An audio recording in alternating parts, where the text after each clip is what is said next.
اجتماعی حافظے کا امتحان ہے اس وقت. یہ تو درمیان میں بات آ گئی نا. اصل بات میں کہنے کو جا رہا تھا نا, استدلال مکمل کر رہا تھا. ہاں نہیں, یہ بھی نہیں تھا. اس سے پہلے کیا تھا جو ادھر سے 3 نعرے لگائے گئے تھے؟ 3 نعرے لگائے تھے نا انہوں نے. کہنے کہ نبی کی جنگوں کا نعرہ تو نعرے تکبیر تھا, ہے نا. تم یہ نعرے حیدری کہاں سے؟ دیکھو اتنے سارے لوگوں نے ابھی کہی ہے بات, ابھی اتنے سارے لوگوں نے سنا پھر بھول گئے. غدیر تو 1400 برس پہلے کا واقعہ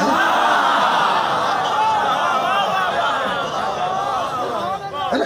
تو بھائی 3 نعرے لگائے, ہے نا. کہنے کہ بھائی نبی کی جنگوں کا نعرہ تو نعرے تکبیر تھا, تم نعرہ حیدری کہاں سے لے آئے؟ تو اب اس بات کو یاد رکھیں کہ 3 ہی بڑے دشمن ہیں. مشرک, خدا کا دشمن; کافر, نبی کا دشمن; منافق, علی کا دشمن. تو اب یاد رکھنا کہ جب مقابلے پر مشرک ہوگا خدا کا دشمن تو نعرہ تکبیر لگایا جائے گا, اور جب مقابلے پہ کافر ہوگا نبی کا دشمن تو نعرہ رسالت لگایا جائے گا, اور جب مقابلے پہ منافق ہوگا تو پھر نعرہ حیدری. دونوں کو بلند کر کے نبی تک اپنی آواز پہنچاتے ہوئے علی حق, علی حق, علی حق, علی حق, علی حق, علی حق, علی حق, علی حق, علی حق, علی حق.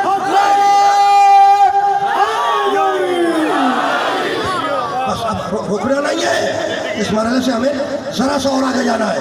یامرہم بالمعروف, یہ محمد ساری نیکیوں کا حکم دے گا. وینہی عن المنکر, اور تمہیں ساری برائیوں سے بچائے گا. ساری عبادتوں کا حکم دے گا, ساری برائیوں سے بچائے گا, ہے نا. وَيُحِلُّ لَهُمُ الطَّيِّبَاتِ, یہ محمد ساری طیب چیزوں کو حلال کرے گا, ہے نا. طیب کے معنی پاک, ہے نا. محمد ساری پاک چیزوں کو حلال کرے گا. اب دیکھو کہہ چکا ہوں میں کہ پڑھتے پڑھتے انسان کے ذہن میں چیز آ جاتی ہے, وہ کنفیوز ہو جاتا ہے کہ کیا پڑھے اور کیا نہ پڑھے, ہے نا. طیب تو سمجھتے ہو نا, طیب کے معنی پاک. وَيُحِلُّ لَهُمُ الطَّيِّبَاتِ, بات کا جملہ کیا ہے؟ وَيُحَرِّمُ عَلَيْهِمُ الْخَبَائِثَ, اور یہ محمد ساری خبیث چیزوں کو حرام کرے گا. خبیث کے معنی نجس چیزیں. تو نبی کا کام ہے طیب کو حلال کرے, خبیث کو حرام کرے, ہے نا. طیب کے معنی پاک. یہ ذہن میں رکھنا کہ طہارت نجاست سمجھتے ہو نا بھائی, طہارت نجاست بھی تو سب سمجھتے ہو, ہے نا. اور یہ بھی تم نے پڑھا ہوگا اور سنا بھی ہوگا کہ اللہ نے چیزوں کو پاک کرنے کے لیے الگ الگ پانی رکھے. اللہ نے چیزوں کو پاک کرنے کے لیے الگ الگ طریقے معین کیے. آسان کر دوں بات کو, اب یہ جملہ ضائع نہ ہونے پائے. اللہ نے چیزوں کو پاک کرنے کے لیے الگ الگ طریقے رکھے, الگ الگ پانی رکھے. بھائی مرد اور عورت کے ازواجی رشتے کو پاک کرنے کے لیے نکاح رکھا, ہے نا, ہے نا. مال و دولت کو پاک کرنے کے لیے خمس و زکوٰۃ رکھا. تو اللہ نے چیزوں کو پاک کرنے کے لیے الگ الگ پانی رکھے, الگ الگ طریقے رکھے. تو کسی کو نکاح پاک کرے, کسی کو خمس و زکوٰۃ پاک کرے, کسی کو آگ پاک کرے, کسی کو پانی پاک کرے, کسی کو دھوپ پاک کرے, کسی کو استعارہ پاک کرے, اور علی کی محبت لوگوں کے حسب نسب کو پاک کرے. روایت ہے نبی کی, نبی کی روایت ہے. تو نبی کا کام کیا ہے؟ ساری طیب چیزیں یعنی پاک چیزوں کو حلال کرے گا. وَيُحَرِّمُ عَلَيْهِمُ الْخَبَائِثَ, اور میرا محمد ساری خبیث چیزوں کو حرام کرے گا. اللہ حلال کرے گا نہیں, محمد حلال کرے گا. اللہ حرام کرے گا نہیں, محمد حرام کرے گا. ٹھیک. تو جس چیز کو میرے نبی نے حلال کر دیا وہ قیامت تک حلال رہے گی, امتی اسے حرام کر نہیں سکتا. اور جس چیز کو میرے نبی نے حرام کر دیا وہ قیامت تک حرام رہے گی, امتی اسے حلال نہیں کر سکتا. تو تم نے دیکھا کہ امت میں اور محمد میں حلال و حرام کا فاصلہ ہے. امت میں اور محمد میں حلال و حرام کا فاصلہ ہے. تو اب تو یہ نہ کہو کہ ہم محمد جیسے, محمد ہم جیسا. اور اگر اب بھی سمجھ میں نہیں آیا تو اور آسان کر دو بات کو. بھائی میں ممبر پہ بیٹھا ہوں, ہے نا, تم سے خطاب کر رہا ہوں, ممبر پہ بیٹھا ہوں, پاک بیٹھا ہوں, باوضو بیٹھا ہوں, ہے نا. اگر میں تم میں سے کسی کا کلمہ پڑھ دوں, پاک بیٹھا ہوں, نجس ہو جاؤں گا. میں منبر پر پاک بیٹھا ہوں، بابو تو بیٹھا ہوں، اگر آپ میں سے کسی کا کلمہ پڑھ دو پاک بیٹھا ہوں نجس ہو جاؤں گا، اور کافر نبی کا کلمہ پڑھ دے نجس ہے پاک ہو جائے گا۔ بس رکنا نہیں ہے، تو نبی کا کام کیا ہے؟ طیبات کو حلال کرے گا، خبائث چیز کو حرام کرے گا، ٹھیک ہے نا؟ وَيُحِلُّ لَهُمُ الطَّيِّبَاتِ وَيُحَرِّمُ عَلَيْهِمُ الْخَبَائِثَ۔ میرے نبی کا کام کیا ہے؟ جو خبیث چیزیں ان کو حرام کرے گا۔ خدا کی قسم کتنا بڑا احسان ہے میرے محمد کا اس امت پر کہ میرا محمد جانوروں کے ساتھ نہیں رہا، لیکن تم کو بتلا گیا کہ کون سا جانور طیب کون سا خبیث۔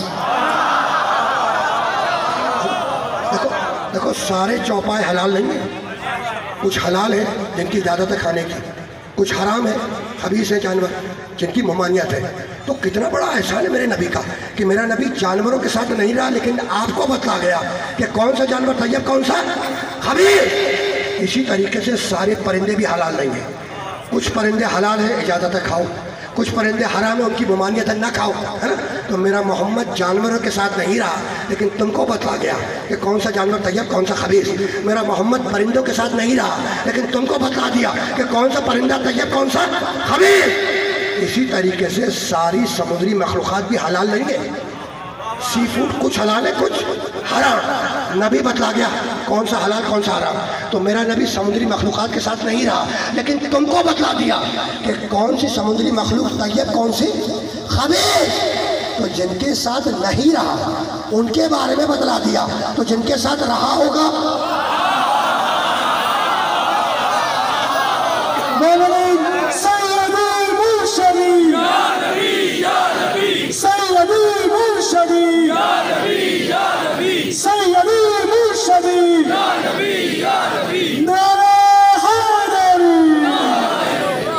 رکنا نہیں ہے بھائی۔ میرا محمد بھائی جانوروں کے ساتھ نہیں رہا، لیکن تم کو بتلا دیا کون سا جانور طیب کون سا خبیث۔ میرا محمد پرندوں کے ساتھ نہیں رہا، لیکن آپ کو بتلا دیا کہ کون سا پرندہ طیب کون سا خبیث۔ میرا محمد سمندری مخلوقات کے ساتھ نہیں رہا، لیکن تم کو بتلا دیا کہ کون سی سمندری مخلوق طیب کون سی خبیث۔ اور جن کے ساتھ نہیں رہا ان کے بارے میں بتلا دیا، تو جن کے ساتھ رہا ہوگا کیا ان کے بارے میں نہیں بتلائے گا؟ تو جو طیب تھا اسے ہاتھوں پہ اٹھایا، جو خبیث تھا اسے دربار سے ہٹایا۔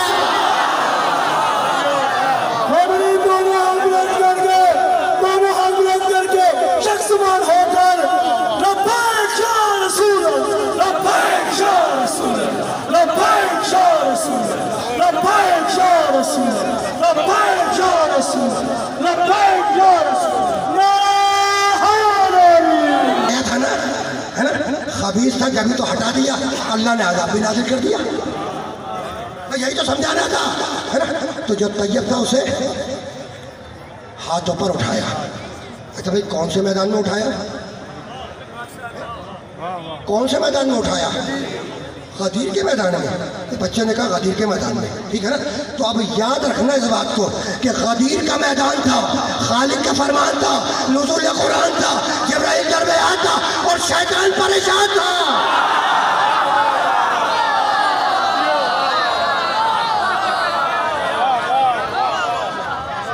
میں آ گیا، میں نبی سے علی تک آ گیا، نبی سے علی تک آ گیا۔ اور اب ظاہر ہے کہ جامع وقت میں بہت گنجائش نہیں ہے، لیکن چند جملے تو ہدیہ کرنے ہیں نا، اور اذان مغرب سے پہلے بات کو تمام کر دینا ہے۔ تو کہا بھائی غدیر کا میدان تھا، خالق کا فرمان تھا، نزول قرآن تھا، جبرائیل درمیان تھا، اور شیطان پریشان تھا۔ یعنی کمال ہے، شیطان پریشان تھا، پریشان شیطان، شیطان پریشان تھا۔ یعنی ایک نظم کہی جا سکتی ہے قافیے پہ، شیطان پریشان تھا۔ اچھا ہو سکتا ہے تم سمجھ رہے ہو کہ خطاباتی جملہ ہے، اور مجمع کو خوش کرنے کے لیے میں نے یہ اضافہ کر دیا کہ جناب جبرائیل درمیان تھا اور شیطان پریشان تھا۔ تو اگر میں کوئی خطاباتی جملہ بھی کہوں نا تو اس کے پیچھے بھی کوئی نہ کوئی دلیل ضرور ہوگی، استدلال ضرور ہوگا، یا آیت ہوگی یا روایت ہوگی۔ نہیں مانو میری بات، لیکن میں استدلال پیش کر دیتا ہوں۔ جب علی کی ولایت کا اعلان ہو چکا، نبی نے علی کو مولا بنا دیا، ہے نا؟ اس کے بعد آیت آئی، تمہارے ذہنوں میں وہ آیت جا کے بڑی بڑی جتنی تفاسیر ہیں نا سب میں دیکھ لینا، سب میں آیت آئی الیوم اکملت لکم دینکم واتممت علیکم نعمتی ورضیت لکم الاسلام دینا، ہے نا؟ الیوم، الیوم کے معنی آج کے دن، الیوم کے معنی کیا ہے؟ آج کے دن۔ یہ بھی تو چوک پہ ہی ہو رہی ہے نا مجلس، چوکی ہے یہ، اچھا چوک تو سمجھتے ہو نا؟ رسول نے حجۃ الوداع سے پلٹتے ہوئے مجمع کو چوک پہ روکا تھا، جیسے یہ بھی چوک ہے نا؟ چوک کیسے کہتے ہیں؟ چوراہا جس پہ 4 راستے جاتے ہوں، ایک سامنے جاتا ہوں، ایک پیچھے جاتا ہوں، ایک داہنے جاتا ہوں، ایک بائیں جاتا ہوں، اور منزل تک پہنچنے کے لیے اب سارے راستے پہ تو نہیں چلے گا نا آدمی۔ مجھے یہاں چوک پہ مجلس پڑھنے آنا تھا، 4 راستے آ گئے یہاں چوراہے پہ، تو مجھے ایک کو منتخب کرنا پڑا، یہاں پہنچ گیا۔ سکنا نہیں ہے، تقریر اس وجہ سے آگے جا کے چوک پہ، اب چوک کی بات نہیں ہو رہی ہے، ابھی میں آ گیا خدیر کے چوک پہ آ گیا میں، لیکن مجھے ایک جملہ ہدیہ کرنا ہے، وہ جملہ کیا ہے وہ سن لو، ٹھیک ہے نا بھائی؟ بہت توجہ رکھنا۔ الیوم کے معنی آج کا دن، ٹھیک؟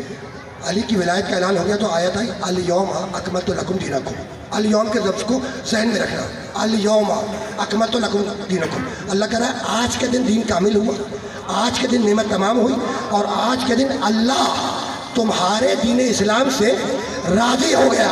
اور اسی سورہ میں کہتا ہے الیوم یئس الذین کفروا، اور آج کے دن کافر مایوس ہو گیا۔ اسی سورے میں کیا جا کے دیکھ لینا، اسی سورے میں ہے نا؟ تو یہ تو وہ آیت تھی جو علی کی ولایت کے بعد آئی، اعلان ولایت علی سے پہلے بھی تو آیت ہے نا، سب کو یاد ہے کیا ہے؟ یا یہ رسول اللہ بلغ